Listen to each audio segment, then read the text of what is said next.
everyone, and welcome to another Monday Motivation. I'm your host, Daniel Krakowski, joined, as always, by, we call him Dancer's Legs, Goran Vasovic. Really? Is it because of my new ping pong game and my 7,000 steps per game? That's exactly why, Which you don't believe in? I got my Fitbit ready. I'm ready for 6 o'clock. That's when Daria and I go at it. And it got pretty intense last night.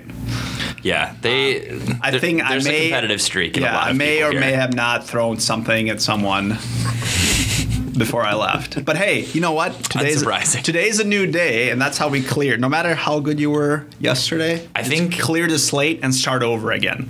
Ping pong has taken over the office to some extent right now. I can say that probably the maddest I've been in all of 2017 was when I was losing so badly to Brad Williams in ping pong, and Goran was just sitting there talking shit the whole time.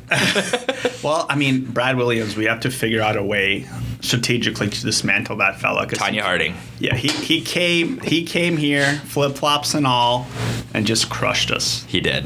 Good on you, Brad. I know. Anyways, so speaking of ping pong, we have one of the people at our office who enjoys it with us frequently. We are joined by Jake Johnson. What's up, Jake? Not much. Glad to be here. Glad to have you. Yeah, and if you just want to give a quick snippet to everybody, what exactly you do for VSM?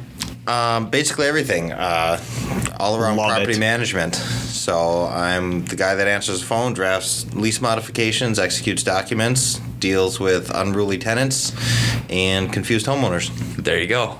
Love it. That's perfect. There's never a shortage of angry tenants or confused homeowners sometimes, depending on. That's just the life. So, something else that's interesting about you're also a licensed real estate agent. Mm-hmm. You're looking at potentially getting into doing some real estate investing in the future. So what we wanted to focus on is, but one more ultimate, for our discussion at least, interesting thing about you is, where do you live? I live in St. Cloud. Which is about how far of a drive? 77 miles. That's incredible. One way. Right, which, I mean, that's just crazy. We're in downtown St. Paul, if you don't know. And the motivation, the drive for somebody to make that trip just to get to the point where you then begin your day is incredible. It's freaking awesome. And what time is Jake usually here? I don't know, man. I think pretty early. He's one of the first people here. Yeah, 8:45, 9 o'clock typically. Yeah, not late. Not late, right? It depends. It depends on the hour. Sometimes I beat everybody in, but then again, I live 10 minutes away, so I'll give him that benefit. But still, it doesn't matter. The work gets done. Well, I just think it's amazing that someone consistently is driving that distance, showing up on time, having the right attitude, having fun at work, and playing ping pong, eating donuts, eating Lunchables, drinking pop. But the reason that you play ping pong too is, we were remarking on it earlier, is before we had multiple people who were involved in kind of the role that you and Aaron Bodine are doing, and between the four of them, there was the feeling of being overwhelmed, like there was not enough ability to get stuff down. Now, all of the problems that were kind of the overflow problems are solved. People are getting much better responses. There's a lot more consistency to everything that's going on. And you still have time to play ping pong. Right. So is this a pitch for every business organization? Get a ping pong table? Yeah, or at least to get a Jake, for sure. Right, exactly. No, it's a combination, obviously, of the environment, but also, without a question, the talent that you bring in. Yeah, so my question to you is, what made you decide that this is what you wanted to do, that you wanted to take this big hike and come out, work with this company, et cetera? Well, that's like a 10-year story.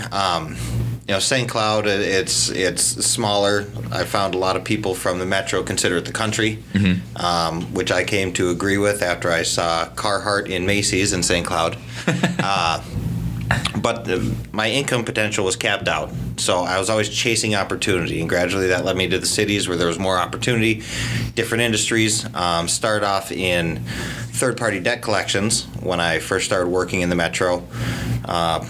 Burnt out on that after about 4 years and got into property management. And,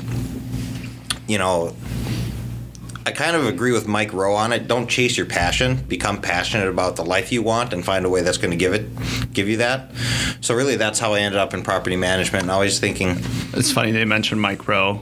We're talking about the same Mike Rowe from Dirty Jobs. Yep, the guy I'm replacing. Okay, the guy that Daniel's replacing. I just want to be clear. Okay. Because that's the guy. If you guys don't know, Mike Rowe is going to be ending his career at Dirty Jobs, and Daniel Krakowski is going to be taking his role. That's not true. I just started saying that one day. Hey, Discovery Channel, call me, okay? We can broker. I can broker this deal, okay? You just need a taste, right? Right. Yeah. It's good. Dirty Jobs Real Estate Edition. And perfect candidate, boom. Anyways, go ahead, Mike Rowe. Yeah. So he says, don't chase your passion. Figure out what you want, and then chase something that's going to give you that. I heard a guy a long time ago say, if I offered you $1 million a year to work 40 hours a week shoveling manure, would you do it? And he says, there's only one right answer. Yes, because the productivity far outweighs the status of the job. Mm-hmm. So, from there, I've always been chasing opportunity and then trying to figure out additional revenue streams and kind of how to set yourself up and take care of your family long term. Mm-hmm. And after I got into property management, it really just made sense to stay there because it's not a difficult industry. I enjoy the technicalities and the legal aspects of it, and you can just slide right over into property investment, own properties, and get residual income off that as well. So, right. No, I think a big part of the job is also the patience. Especially coming from, debt collection to property management, mm-hmm. which, I've done property management for a really long time. I've never had to do debt collection on a bigger scale, only on a smaller scale. But it's all the same phone. Right. It's a phone call or in person. It seems like an exhausting thing to do, mm-hmm. especially for, 4 years and now this. But I think everything is kind of, you create your own world no matter what you're doing. So if you create a world that's going to be sustainable for you and, it's going to make a world of difference. It doesn't matter if you are in this industry or some other industry that we think is more fun. You can still have the same stresses, mm-hmm. but they're all, projected from that person that's doing it. Yeah, no doubt. So specifically, because you weren't here, 6 months ago. No. So what prompted you to make the switch? What prompted you to see that there's some additional opportunity or worth the worth the commute? So I don't mind driving. You and I were talking the other day. Yeah. The drive is just a great opportunity to educate yourself or learn or even to some degree entertain through podcasts and CDs and audios. But the biggest reason that I made the switch from where I was to where I am now, it always comes down to leadership. People don't leave their company, they don't leave their job, they leave their leaders. Right. So hopefully you've never had the misfortune of working under bad leaders. Oh yeah, I think most of us have, and I know I certainly have. So yeah, that's basically what it was. It wasn't the work that I was doing; it was the people I was doing it for. And Aaron had come here shortly after, and I asked him a few questions about it, and told him get me an interview. Perfect. So. Yeah. Well, we're super glad to have you. That's right. Beyond a doubt. That was a really good answer. I don't think I've ever heard anyone say that or put it that way as far as when it comes to leadership. Usually it's always like the benefits or what's in it for me mentality. Mm-hmm. And that's a very interesting perspective. I appreciate it definitely because that's something that we covered is that we're not bringing anybody in here because we can offer you the most pay, the best benefits, etc. It's really about that we're on the same path, we have the same mindset, and also that you believe in what we're doing. And of course, it starts at the leadership level. So it's very good. Yeah, no question.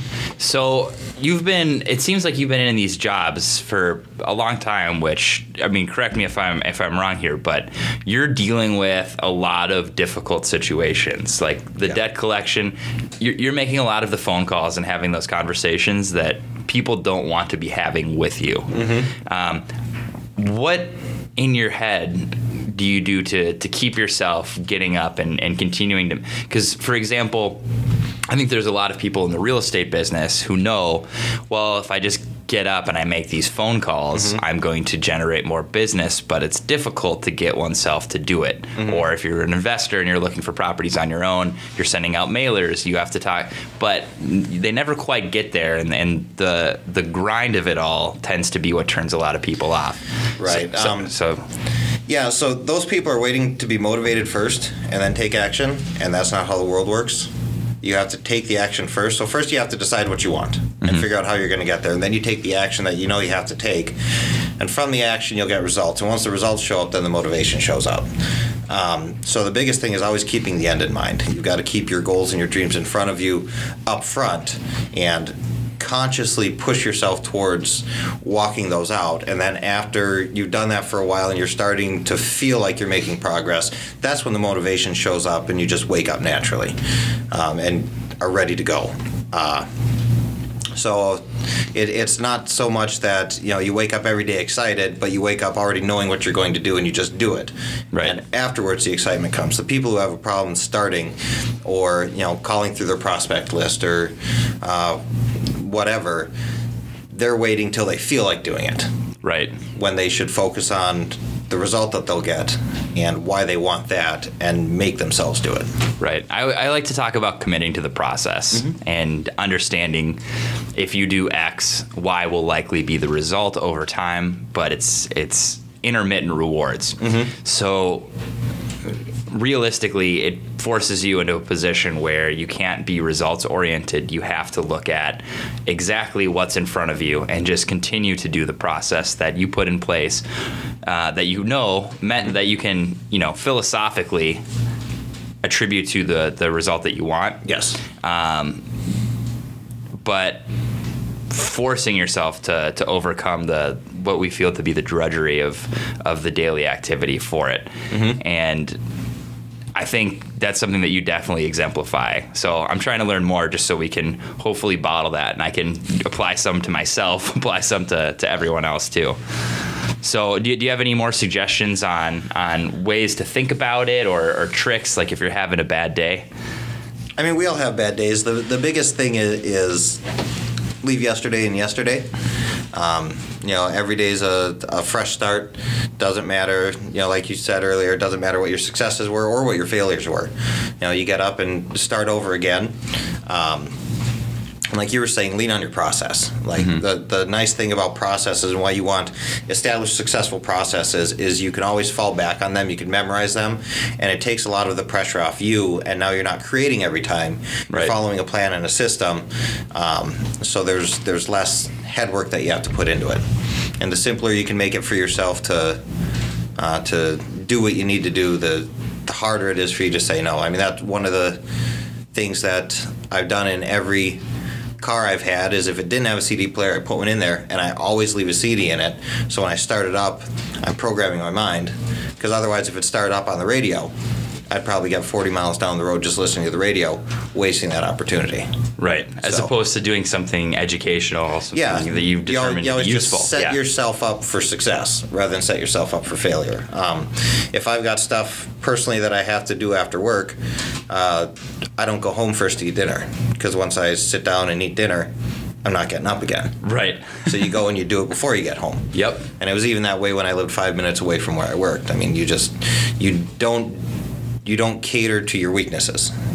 Identify them and make sure that you push them out to the side to give yourself the best chance. There's a great trick that I stole from someone. I don't remember what it was, but when I was younger, I do a lot of Brazilian Jiu-Jitsu. So a big part of it was, you have a day at school, whatever, do your homework, and you're just tired. You don't want to go. And I made an agreement with myself that I didn't have to go any day that I didn't want to. Because you're beat up, you're going to get tired too. So, but every day I had to at least put on my gi or my like rash guard, shorts, etc. So it kind of you're kind of changing your physiology a little bit, which is kind of changing your mindset. And what I found is that probably 95% of the time, if I just did that little step, if I got myself over that tiny first hurdle, I would just go, and that pattern became ingrained in me. So I kind of see what you're saying too with the CD. I think we talked about this building on small successes and what you consider insignificant. Actually, just they build on each other. These small little ones become bigger ones. And for me, it starts with getting out of bed and then making my bed immediately. That's my first success, and then everything else is building on top of that. So for you, it was the gi and the gear for jiu-jitsu. For you, it's having that CD player in there to make sure it pops on and turns on versus the radio. That way you have that productivity and your first success of the day. There's simple ones too that everyone can apply where it's get into work, first thing you do, don't read your emails, make 20 phone calls. Something like that. Exactly. Talk to 20 people you don't know. Exactly. It's staying committed to it. So awesome. Great. Thanks for being here, Jake. Yes. A lot of good insight. To hear more. Are you going to come back? Yeah. Really? Are you sure? How about we have him when he's getting his first investment property too? And we talk about that kind of stuff. Yes. I think that'd be a fun one. Yes. Let's do it. All right. All right. Thanks for listening, everyone. We'll catch you guys next week.